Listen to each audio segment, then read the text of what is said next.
All right, let's just jump right in. The world of AI right now, it's just pure chaos, isn't it?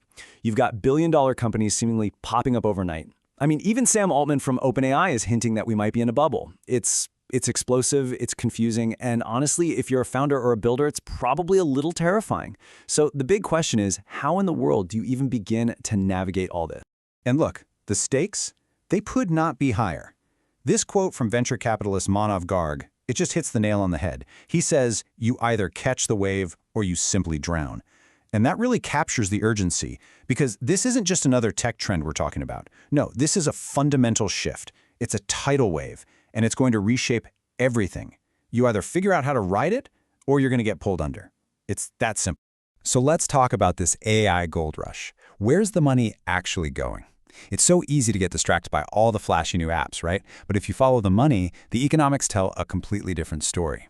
Let's break down what this new AI value chain really looks like. Okay, this right here, this visual really tells you everything you need to know. Think about it like this. For every $100 being poured into AI, a whopping 70 of those dollars are going to the companies selling the picks and shovels. We're talking about the infrastructure giants, your NVIDIAs, your AWSs. Then, another $20 goes to the folks building the foundational models, like OpenAI. And that leaves, what? Just a tiny $10 slice of the pie for everyone else, for all the people actually building the applications on top. And that's the real challenge, isn't it? Most founders, most entrepreneurs are building those new apps. That means almost everyone is fighting tooth and nail for that tiny little $10 slice. It's an incredibly crowded, absolutely brutal fight, all while the real money is being made one or two layers deeper in the stack. So, okay, if that application layer is so insanely competitive, where's the opportunity? Well, it turns out it's not just about what you build anymore, but how you build it. AI is fundamentally changing the entire process of creation, and it's leading to this fascinating new concept called vibe coding. Let's take a real-world example, a startup called Emergent, to see this in action. The old way, right? Building an app might cost you, say, $100,000 and take months of work. But with vibe coding, you just describe your idea. You give the AI your vibe, and it just generates the app for you. And that cost? It plummets to maybe $10,000. That's a 10x reduction. And the time? Well, that gets compressed from months down to mere minutes. It's insane. Now here's the crucial thing to understand. This isn't really about replacing developers. It's about a massive, massive expansion of the market. Think about all the people who could never have afforded to build an app before. Small business owners, hobbyists, maybe even you or me. Now they can bring their ideas to life almost instantly. We're talking about empowering a whole new class of creators. In this whole new era of creation, it's really just the beginning. Because the same AI that can whip up an app from a simple vibe is also getting ready to completely upend how we buy, well, everything. We are right on the verge of something called agentic commerce. And believe me, it signals the death of search and browse as we know it. I mean, just think about your own habits for a second. When you want to buy something online, how much of your time is spent just scrolling and comparing and researching before you finally click buy? For most of us, it's a huge chunk of our time online. But what if all of that, all that friction, just vanished?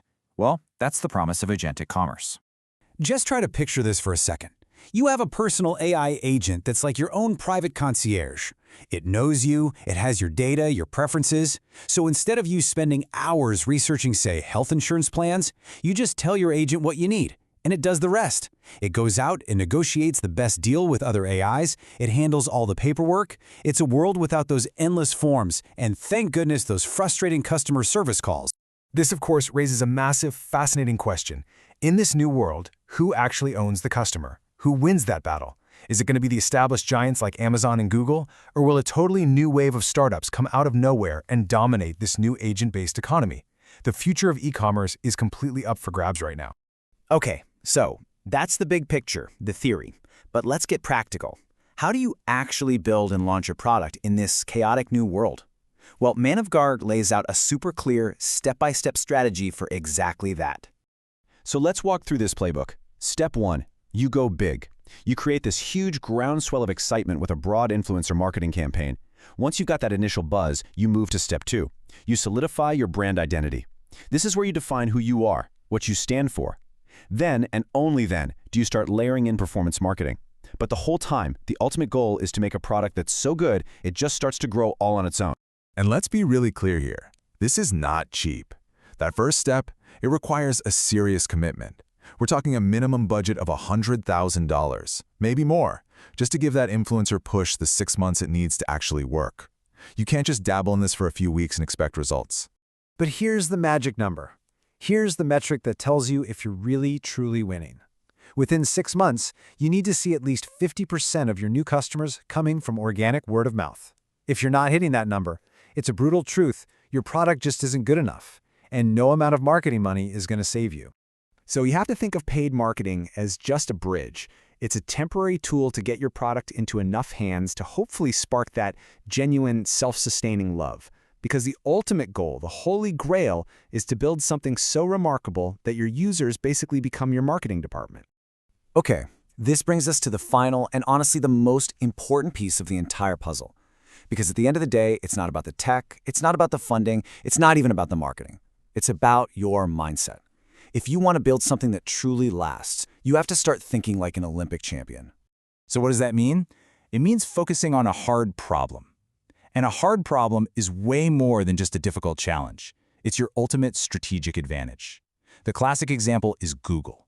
Their search algorithm is a hard problem they've been chipping away at for decades. Even if you had all the money in the world, it would be next to impossible for a competitor to just replicate that success overnight. That's your moat. So how do you find a hard problem like that?